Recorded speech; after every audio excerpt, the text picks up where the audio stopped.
नौकरी न मिलने की वजह से मैं मजबूर होकर चार औरतों की शर्त को मान लिया था। वो लोग बारी बारी मेरे साथ अपनी जरूरतें पूरी करने लगे थे। इसके बदले उन्होंने मुझे बहुत सारे पैसे भी दिए थे, जिससे मेरे घर के हालात बेहतर हो सकते थे। यह काम मैं मजबूरी में कर रहा था, लेकिन यह मेरे साथ पहली बार हो रहा था। इसी वजह से मेरी जो हालत थी वो बहुत ही ज्यादा खराब हो चुकी थी। अब मुझ में बिल्कुल भी हिम्मत नहीं बची थी। लेकिन तभी उन औरतों की पांचवी सहेली भी उस कमरे में आ गई थी और उसने मुझे देखकर मुझे मुंह मांगी कीमत दी। हालांकि मुझ में जान बिल्कुल भी नहीं थी, लेकिन मैंने अपने परिवार के बारे में सोचकर उस औरत की शर्त को मान लिया था और फिर से मजबूर होकर उनकी बातों को मान लिया। लेकिन वह जो औरत थी वह दिखने में बेहद हट्टी कट्टी थी। उसने मेरी रात भर चीखें निकाल दी थी, क्योंकि वह पूरे जोश के साथ जिंदगी में हालात इंसान को गलत काम करने पर मजबूर कर देते हैं, जिसके बारे में इंसान कभी अपनी जिंदगी में भी नहीं सोच सकता। घर परिवार की जरूरत को पूरा करने के लिए अक्सर इंसान गलत रास्ते पर निकल पड़ता है। इंसान की जिंदगी में ख्वाहिशों से ज्यादा जरूरतें अहम होती हैं, इंसान को खत्म कर देती हैं। और मेरे साथ भी इसी तरीके का सिलसिला हुआ था, जब मैं अपनी परिवार की जरूरत को पूरा करने के लिए एक ऐसे रास्ते पर निकल पड़ा था जिसकी मंजिल बिल्कुल भी नहीं थी। मैं रात के उस वक्त 1 बजे एक बहुत बड़े बंगले में था।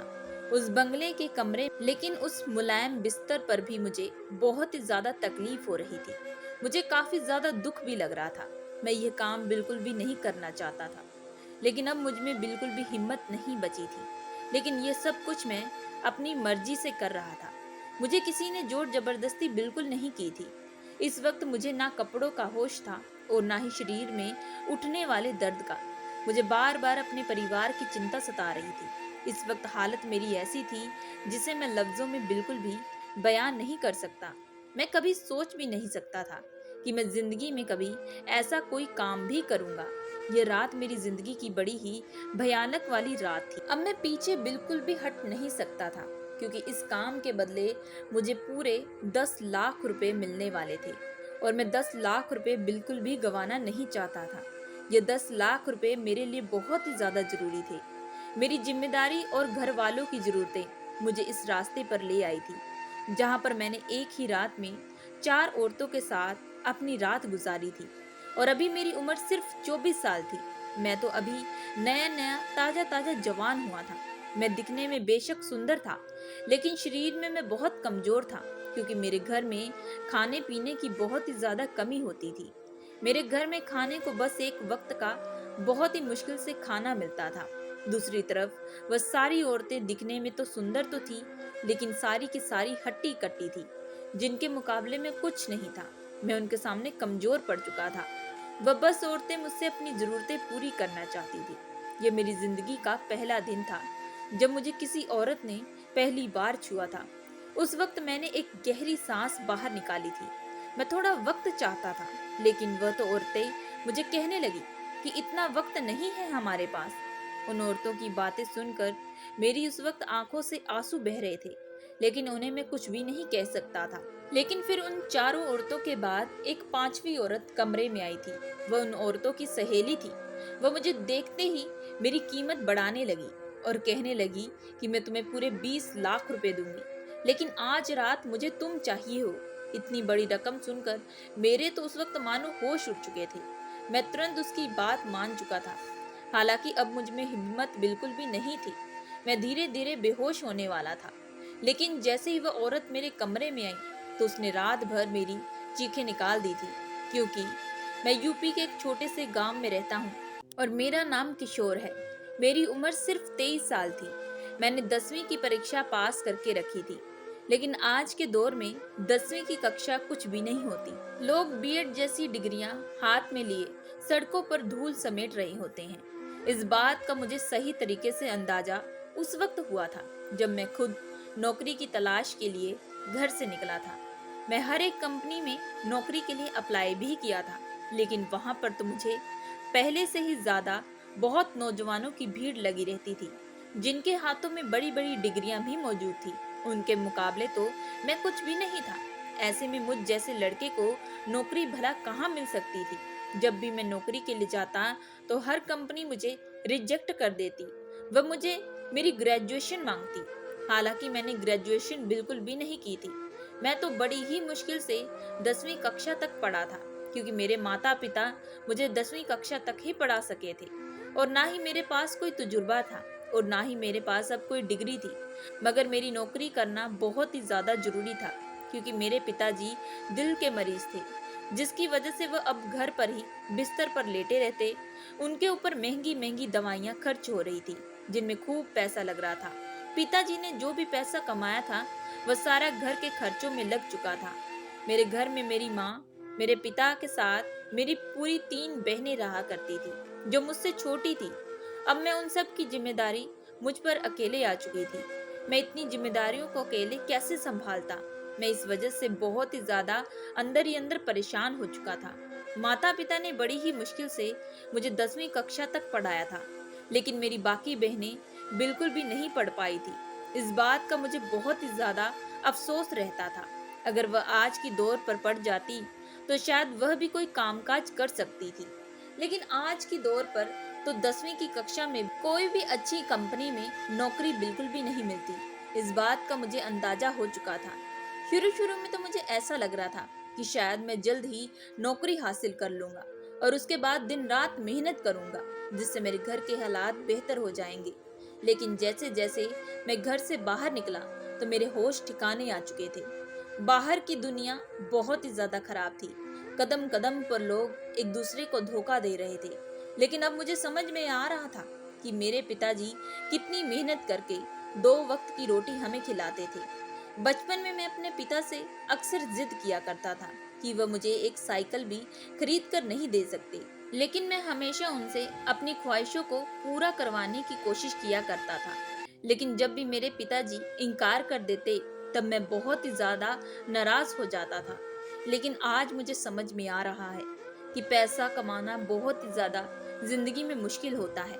जब मैं दुखी होकर घर पर जाता तो माँ हमेशा मुझे हिम्मत देती, अक्सर कहती कि वक्त जल्द ही सब कुछ ठीक कर देगा, तुम बस हार बिल्कुल भी मत मानना।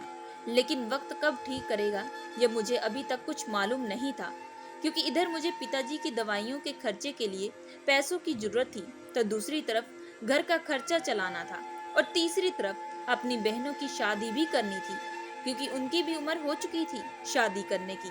अब सबकी जिम्मेदारियां मुझ पर आ चुकी थी। जब पिताजी काम करके खिलाते थे तो हमें जिंदगी में कोई भी चीज की चिंता या परेशानी लेने की बिल्कुल भी नहीं नौबत आती। लेकिन अब के दौरान पर मुझे ऐसा लग रहा है कि कदम कदम पर मेरे ऊपर परेशानी आ रही थी, जिससे निकल पाना मेरे लिए बड़ा ही मुश्किल होता जा रहा था।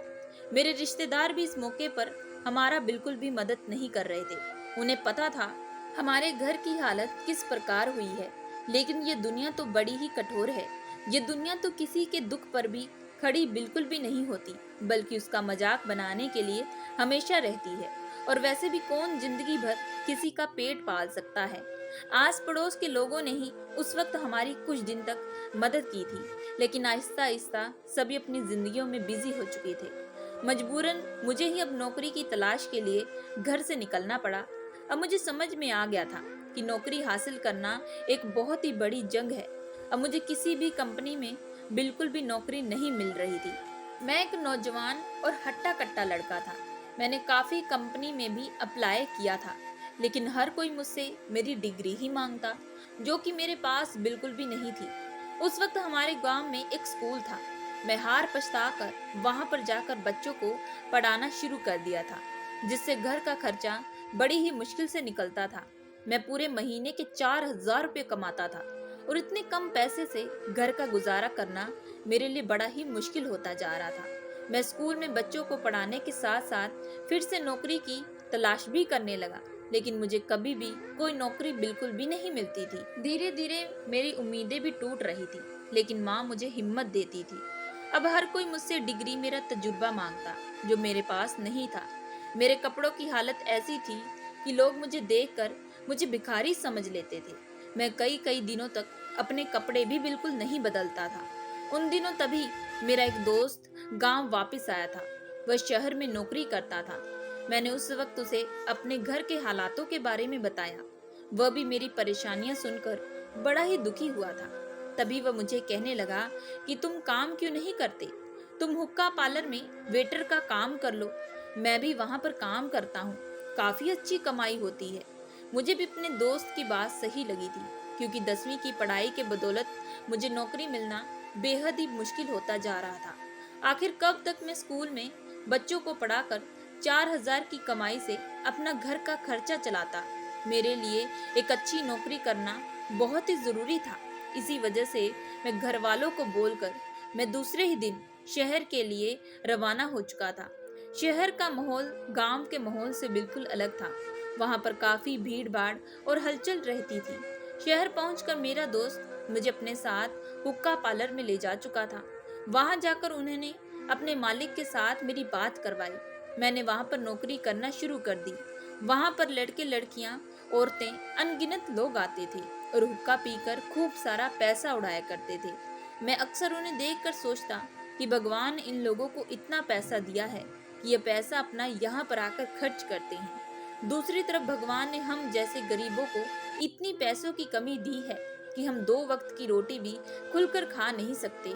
आखिर भगवान हम गरीबों के साथ ऐसा क्यों करता है? आखिर हमारे साथ नाइंसाफी क्यों होती है? यह सोचकर मेरी आंखों से आंसू आने लगते, लेकिन मैं अपना दर्द किसी के साथ बांट बिल्कुल भी नहीं सकता था। हुक्का पार्लर के मालिक ने मुझे पहले ही कह दिया था कि तुम्हें फिट फाट रहना पड़ेगा, अपने आप को हैंडसम बना कर रखना पड़ेगा, क्योंकि यहाँ पर ज्यादातर लड़कियाँ और औरतें आती हैं। तुम्हें अक्सर उन्हें इम्प्रेस करना पड़ेगा, उनसे प्यार से बात करनी पड़ेगी।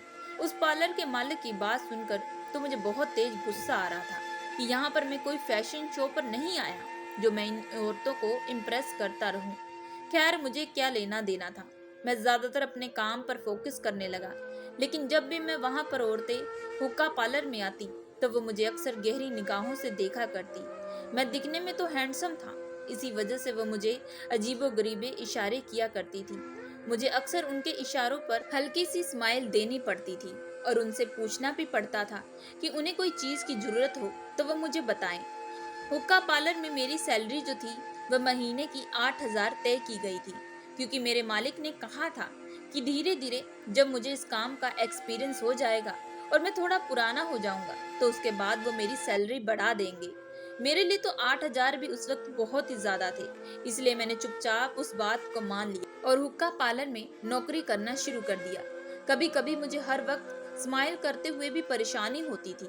मैं कभी कभी बहुत तंग आ जाता और मेरा मन भी करता कि ये मैं नौकरी छोड़कर कहीं दूर चला जाऊं, क्योंकि इस नौकरी में औरतें मुझे अजीब निगाहों से देखती थी, जो कि मुझे बिल्कुल पसंद नहीं था। लेकिन कहते हैं ना, भूख इंसान से कुछ भी करवा सकती है, वही मेरे साथ हो रहा था। नौकरी करके जैसे ही मैं रात को अपने दोस्त के साथ कमरे में पहुंचा तो मुझे माँ का फोन आने लगा। माँ की आवाज बहुत ज्यादा दुख भरी थी। वह मुझे फोन पर खूब रो रही थी। मैंने तभी माँ से पूछा कि माँ, आखिर बात क्या है? आखिर आप इतना रो क्यों रही हैं? तभी माँ मुझे कहने लगी कि मकान मालिक आज बहुत ही ज्यादा गुस्सा कर रहा था। उसने हमारी खूब बेइज्जती की है, क्योंकि पिछले 2 महीने का किराया हमने बिल्कुल भी नहीं दिया, और उसने कहा है कि अगर 1 हफ्ते के अंदर तुम लोगों ने पैसे नहीं दिए तो मैं तुम्हें इस घर से निकाल दूंगा। माँ की बात सुनकर मैं उस वक्त काफी ज्यादा परेशान हो चुका था, क्योंकि मैं जितना भी कमाता था वह सारा का सारा घर के खर्चों में लग जाता था। लेकिन मैं पिछले 2 महीनों से किराया बिल्कुल भी नहीं दे पाया था। घर परिवार की तकलीफें देखकर मैं और भी ज्यादा मजबूर हो चुका था। मुझे किसी भी हाल में ये नौकरी को अच्छे तरीके से करना था, ताकि मालिक खुश होकर मुझे एडवांस में पैसा दे सके। मैंने उस वक्त माँ को कह दिया कि माँ, अब बिल्कुल भी चिंता मत करें, मैं जल्द से जल्द कुछ इंतजाम करता हूँ। तभी मैंने माँ को बताया कि आज से ही मैं नौकरी कर रहा हूँ, इसलिए आप बिल्कुल भी परेशान मत हो। तभी माँ पूछने लगी कि तुम नौकरी कहाँ पर कर रहे हो? लेकिन मैंने उन्हें बिल्कुल भी नहीं बताना चाहता था कि मैं एक नौकरी हुक्का पार्लर में कर रहा हूँ। इसलिए मैंने माँ को कह दिया कि मैं एक बहुत बड़ी कंपनी में नौकरी करता हूँ और मेरी काफी अच्छी खासी सैलरी भी है, बस मुझे हमेशा यहीं रहना पड़ेगा। मैं कभी कभार आपसे मिलने के लिए गांव वापस आ सकता हूँ। इस बात से माँ बेहद खुश हो चुकी थी। फोन रखने के बाद अब मैं मन ही मन सोचने लगा कि मैं कल ही जाकर मालिक से जाकर बात करूं। हुक्का पार्लर में काम रोज शाम के 4 बजे से लेकर रात के 2 बजे तक चलता था। मैंने अपनी नौकरी का वक्त माँ को बिल्कुल भी नहीं बताया था, क्योंकि मैं जानता था माँ ये बात सुनकर हैरान रह जाएगी कि इस वक्त कौन सी कंपनी में काम चलता है। इसी वजह से मैंने उन्हें झूठ बोला था। दूसरे दिन शाम को जैसे मैं काम पर गया तो मैंने अपने मालिक से बात की और कहा कि मुझे कुछ पैसे एडवांस दे। इस बात को सुनकर हुक्का पार्लर का मालिक मुझ पर भड़क पड़ा। कहने लगा कि अभी तुम्हें नौकरी किए हुए एक हफ्ता भी नहीं बीता और तुम एडवांस में पैसा मांग रहे हो। तुम्हें बिल्कुल भी पैसे नहीं मिलेंगे। तुम्हें नौकरी करना चाहो तो कर सकते हो, नहीं तो छोड़ भी सकते हो। मेरा इसमें कुछ भी नहीं जाएगा। यहाँ पर तुमसे भी पहले बहुत सारे लड़के काम कर रहे हैं, लेकिन आज तक किसी ने एडवांस में पैसा बिल्कुल भी नहीं मांगा और तुम तो नए आए हो। यह कहकर हुक्का पार्लर का मालिक वहां से जा चुका था। हालांकि उसकी बात सही थी। मुझे तो एक ही दिन हुआ था काम किए हुए। अब मेरी आंखों से आंसू बहने लगे थे। आखिर मैं कहाँ जाऊंगा, क्या करूंगा? घर का किराया भी देना था, वह भी जरूरी है। अगर ना दिया तो मकान मालिक मेरे परिवार को घर से निकाल देगा और वह इस वक्त कहाँ जाएंगे? वह लोग इस हालत में कहाँ रहेंगे? मेरे पिताजी की भी तबीयत ठीक नहीं थी। रोज उनकी दवाइयों में भी बहुत सारे पैसे लगते हैं। आखिर मैं सबका इंतजाम कैसे करूंगा? अब मानो मेरे सर पर एक ही बार फिर से पहाड़ टूट पड़ा हो। तभी कुछ दूर औरतें मुझे गहरी आंखों से देख रही थी। वो आपस में कुछ बात कर रही थी। तभी उन लोगों ने मुझे अपने पास बुलाया और कुछ ऑर्डर लिया। मैं जब दोबारा उन औरतों को ऑर्डर देने के लिए गया तो वो मुझे कहने लगी कि सुना है तुम्हें पैसों की बहुत ही ज्यादा जरूरत है। मैंने कहा जी। तभी वह कहने लगी, मैं तुम्हें एक काम दूंगी, क्या वह तुम काम कर सकते हो? मैंने उस औरत की बात सुनकर कहा कि मैं पैसों के लिए कुछ भी करने के लिए तैयार हूँ, आप बस मुझे बताएं। अभी मुझे पैसों की बहुत ही ज्यादा जरूरत है। तभी वो औरत मेरी बात सुनकर कहने लगी, तुम दिखने में बेहद हैंडसम हो और मुझे तुम पसंद भी आ चुके हो। अगर तुम हमें पूरी रात खुश करोगे तो हम इसके बदले तुम्हें पूरे 5 लाख रुपए देंगे। उन औरतों की बात को मैं अच्छे से समझ चुका था। तभी वो औरत कहने लगी, हमारे पास पैसों की कमी नहीं है। हम तो पैसा अपना रोज यूं ही किसी न किसी पर लुटाते हैं। तुम्हें पैसों की जरूरत थी, इसी वजह से हमने तुम्हें ये ऑफर दी है। बाकी तुम्हारी मर्जी है, क्योंकि इतना पैसा तो तुम कभी भी नौकरी करके बिल्कुल भी नहीं कमा पाओगे। उन औरतों की बात सुनकर अब मैं अचंभे में पड़ चुका था। जो वो कह रही थी वह सही कह रही थी। मुझे पैसों की तो जरूरत थी, लेकिन मैं यह काम बिल्कुल भी नहीं करना चाहता था। तभी वह औरत मुझे कहने लगी कि ये मेरा कार्ड पकड़ो और कल तुम हमें फोन करके बता देना। हालांकि वह कार्ड मैं बिल्कुल भी नहीं लेना चाहता था, लेकिन उस औरत ने तुरंत मेरे आगे की शर्ट में अपना कार्ड डाल दिया था। मेरे माथे से उस वक्त पसीने छूटने लगे थे। मेरे दिल में तेज एक घबराहट होनी शुरू हो चुकी थी। मैं वापस अपनी जगह पर आकर खड़ा हो चुका था। मेरे दिमाग में अब अजीबोगरीबी बातें आनी शुरू हो चुकी थी। मैंने सोच लिया था कि मैं ये काम बिल्कुल भी नहीं करूंगा, चाहे जो मर्जी हो जाए। रात तक मैं अपना काम खत्म करने के बाद मैं वापस अपने कमरे में चला आया। मैंने सुबह दोपहर में जाकर माँ को फोन किया था। मैं उनका हाल चाल लेना चाहता था। तभी माँ ने फिर से मुझे एक ऐसी खबर सुनाई जिसे सुनकर मेरे पैरों तले जमीन खिसक चुकी थी। तभी माँ कहने लगी कि रात को तुम्हारे पिताजी की तबीयत बहुत ही ज्यादा खराब हो चुकी थी। इसी वजह से उन्हें अर्जेंट डॉक्टर के पास लेकर गए और डॉक्टर ने उन्हें अस्पताल में भर्ती किया है। तुम्हारे पिताजी ने बहुत ही ज्यादा स्ट्रेस ले लिया है, जिसकी वजह से उन्हें फिर से दिल का दौरा पड़ा है। उन्हें अच्छे से अच्छे डाइट देने के लिए डॉक्टर ने कहा है और उन्हें खुश रखने के लिए भी कहा है। इसी वजह से उन्हें इमरजेंसी में अस्पताल एडमिट करना पड़ा था। डॉक्टरों ने कहा है कि अभी वह कुछ दिन अस्पताल में ही भर्ती रहेंगे। ये कहते ही माँ खूब रोने लगी थी। कहने लगी कि बेटा, हमारे पास तो अस्पताल की फीस भरने के भी पैसे नहीं है। मैंने डॉक्टरों से टाइम मांगा है और कहा है कि मैं जल्द से जल्द पैसों का इंतजाम करती हूँ। माँ की बात सुनकर मेरे दिल को मानो एक बहुत ही बड़ा झटका लगा हो। सच में किस्मत जब खराब होती है तो हर तरफ से खराब होना शुरू हो जाती है। मेरे साथ भी कुछ इसी तरीके का मामला चल रहा था। एक तरफ घर का किराया देना था, दूसरी तरफ अस्पताल की फीस। अब दोनों की जिम्मेदारी एक ही साथ मेरे सर पर आ चुकी थी। हुक्का पार्लर का मालिक भी मुझे एडवांस बिल्कुल भी नहीं देना चाहता था। आखिर अब मैं पैसे कहाँ से लाता, कौन मेरी मदद करता? लेकिन तभी मैंने माँ से कहा कि आपको इन सब के बारे में बिल्कुल भी चिंता करने की जरूरत नहीं है। मैं माँ को तसल्ली दे रहा था और कहा कि आप बेफिक्र रहें, मैं जल्द से जल्द पैसों का इंतजाम करता हूँ। यह कहकर मैंने माँ का फोन रख दिया था। अब रात भर मैं सोचने लगा कि मैं क्या करूंगा। तभी मेरे दिमाग में उन औरतों की बात आई जिसने मेरी पॉकेट में कार्ड रखा था। मैं तुरंत जाकर अपनी शर्ट चेक करने लगा और कार्ड निकालकर उसके ऊपर बड़े बड़े नंबर देखने लगा। मेरे पास अब इसके अलावा कोई रास्ता बिल्कुल भी नहीं बचा था। अब रोज टेंशन लेकर मेरी भी हालत खराब हो रही थी। मेरा खाना पीना भी छूट गया था। मुझे हर वक्त अपने परिवार की चिंता सताती थी। मेरे पास इस ऑफर के अलावा कोई भी रास्ता नहीं था। कोई भी मेरी मदद करने के लिए भी तैयार नहीं था। मजबूर होकर मैंने उस नंबर पर फोन किया। तभी उस औरत की एक प्यार भरी आवाज आई। कहने लगी कि मुझे पता था कि तुम फोन जरूर करोगे। आखिर इतनी बड़ी रकम को कोई रिजेक्ट क्यों करेगा? मैं तुम्हारी कीमत से ज्यादा पैसे दे रही हूँ। तभी उसने मुझे एक एड्रेस बताया और कहा कि शाम तक इस एड्रेस पर चले आना। मैं तुम्हारा इंतजार करूंगी। मैंने आज मालिक को कह दिया था कि आज मैं काम से छुट्टी ले रहा हूँ। मेरी तबीयत ठीक नहीं है। मैंने बहाना मार दिया था और उन औरतों के पास चला गया। वो औरतें चार थी जिन्हें मुझे रात भर खुश करना था। जैसे ही मैं उस एड्रेस पर पहुंचा तो वह बंगला अंदर से बहुत ही बड़ा था।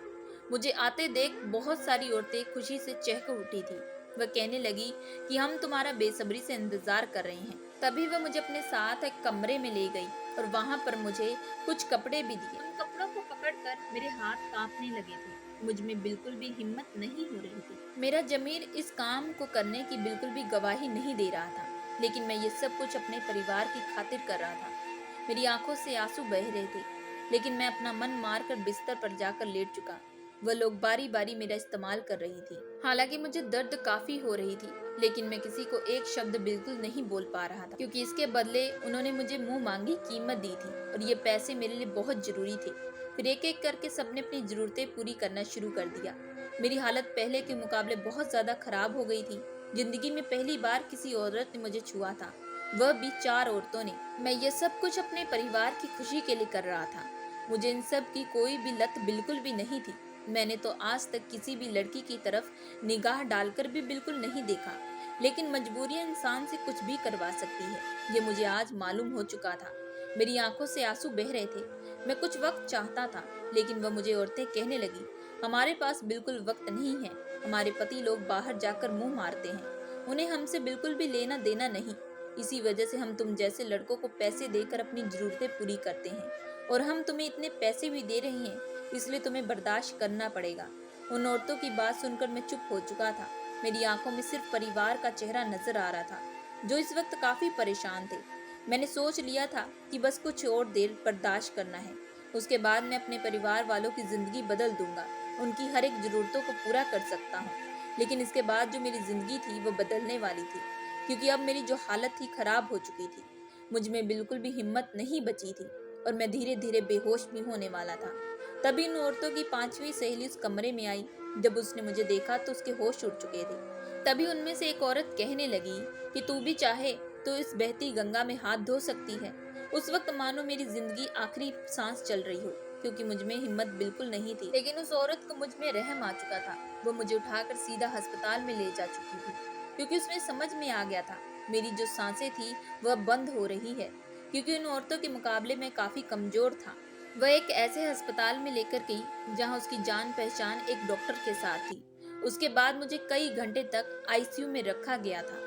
अब धीरे धीरे शाम तक मेरी जो हालत थी वह बेहतर होनी शुरू हो चुकी थी। मुझे पूरा एक दिन लग चुका था। तभी जब मुझे होश आई तो मैं उस औरत को ढूंढने लगा। जब वो औरत मेरे पास आई तो मैंने उसका खूब धन्यवाद किया। मैंने कहा कि अगर आप ना होती तो आज मैं बिल्कुल भी ना बच पाता। तभी वो औरत मुझे कहने लगी कि वह चार जो औरत थी वह मेरी सहेली है, और मैं जानती हूँ कि वह अपनी जरूरत को पूरा करने के लिए अक्सर लड़कों का इस्तेमाल करती है, लेकिन उन सब की अपनी अपनी जिंदगी है। मुझे उस वक्त कुछ काम था, इसलिए मैं उनके पास आई थी, लेकिन जब मैंने बिस्तर पर तुम्हारी हालत देखी तो मुझसे बिल्कुल रहा नहीं गया। इसी वजह से मैं तुरंत अस्पताल ले आई थी। उस औरत की बात सुनकर मुझे उसके अंदर एक इंसानियत नजर आ रही थी, जो बाकी औरतों में बिल्कुल भी मौजूद नहीं थी। उस औरत ने अस्पताल का भी सारा खर्चा खुद भर दिया था। तभी वह मुझसे पूछने लगी कि आखिर तुमने ये सब क्यों किया। मैंने उसे अपने परिवार के हालातों के बारे में भी बताया। मैंने कहा कि मेरे पिताजी अस्पताल में भर्ती है और मुझे पैसों की बहुत ही ज्यादा जरूरत है। हालांकि मैंने कई जगह पर नौकरी भी तलाश की थी, लेकिन मैं 10वीं कक्षा तक पढ़ा था। मुझे कोई भी कंपनी नौकरी बिल्कुल नहीं दे रही थी, ना ही मुझे कोई एक्सपीरियंस था। जहाँ पर मैं हुक्का पार्लर में काम कर रहा था, वहाँ मैं एडवांस में पैसे मांगने गया। उन्होंने मुझे इनकार कर दिया। तभी वहाँ पर मुझे ये औरतें मिली। इन्होंने मुझे अपना नंबर दिया और पैसों के बारे में बताया। मेरे पास कोई रास्ता नहीं था, इसी वजह से मैं मजबूर होकर यह काम किया था। मेरी बात सुनकर वो औरत भी दुखी हो चुकी थी। कहने लगी कि ये पैसा ऐसी चीज है, इंसान से न जाने क्या क्या काम करवा देता है। तभी उस औरत ने मुझे एक चेक दिया था। कहा कि मेरी सहेलियों ने दिया है कि तुम्हें मैं पकड़ा दूं, जिसमें पूरे 5 लाख रुपए थे। इतनी बड़ी रकम देखकर अब मैं खुश हो चुका था। लेकिन तभी उस औरत ने मुझे कहा कि तुम आइंदा से ऐसा काम बिल्कुल भी मत करना जो तुम्हारे लिए बिल्कुल भी ना हो। मेरी एक बहुत बड़ी फैक्ट्री है, अगर तुम हिसाब किताब का काम सीख जाओ तो वहाँ पर तुम अच्छे से काम कर सकते हो, और इसके बदले मैं तुम्हें अच्छी खासी इनकम भी दूंगी। मैं तुम्हें पूरे महीने का 30,000 रुपए दूंगी, जिससे तुम इज्जत से कमा सकते हो और इज्जत की जिंदगी जी सकते हो। मुझे भी उस औरत की बात सही लगी थी। मैं भी यह काम दोबारा बिल्कुल भी नहीं करना चाहता था। मैंने ये सब बस मजबूरी में किया था। मैंने उस औरत का कार्ड ले लिया और उसके बाद मैं सीधा अपने गांव वापस जा चुका था। वहां जाकर मैंने अपने पिताजी का इलाज करवाया और मकान मालिक को भी बाकी का किराया दिया। उसके बाद मैंने माँ को कह दिया था कि आप बिल्कुल भी चिंता मत करें, जल्द ही हमारे घर के हालात बेहतर हो जाएंगे। अब भगवान भी हमारा साथ देंगे। पिता को जी को वापस अस्पताल से लाकर मैं सीधा उस औरत की फैक्ट्री में जा चुका था। अब मैं दिन रात खूब मेहनत करने लगा, जिससे धीरे धीरे जल्द ही मेरे घर के हालात बेहतर होने लगे थे। सो दोस्तों, मैं आशा करती हूँ कि आप लोगों को ये कहानी पसंद आई होगी। अगर आप लोगों को ये कहानी पसंद आई है तो प्लीज़ हमारे चैनल को लाइक और सब्सक्राइब जरूर करिएगा एंड बेल आइकन का बटन जरूर दबाइएगा।